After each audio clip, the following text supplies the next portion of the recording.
You're listening to the audio production of The Truth About the Lordship of Christ by John MacArthur, published by Thomas Nelson and read by Maurice, England. Chapter 1. Lord of the Universe. Christians have many reasons for rejoicing. The primary one is based on who God is. He is sovereign.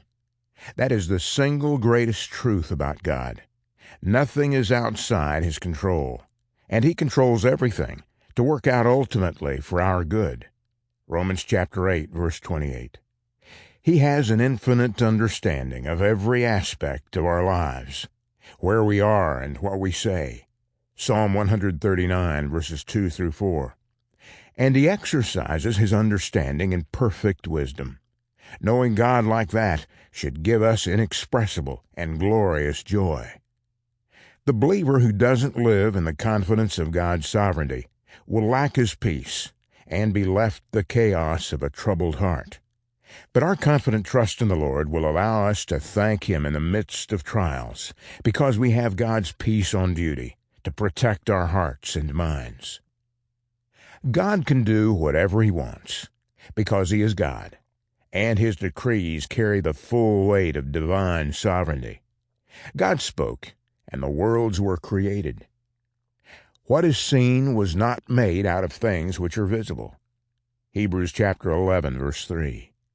He spoke things that were not, and behold, they were.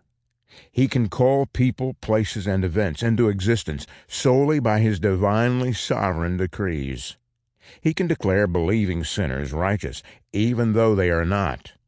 That is justification. Justification and Lordship. But justification never occurs alone in God's plan. It is always accompanied by sanctification.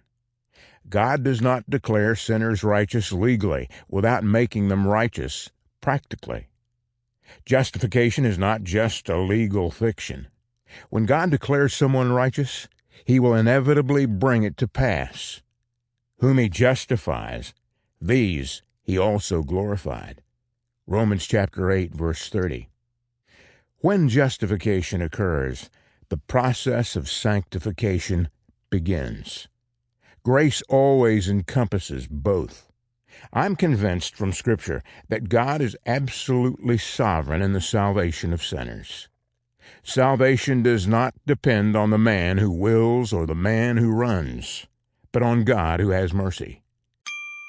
Sample complete. Ready to continue?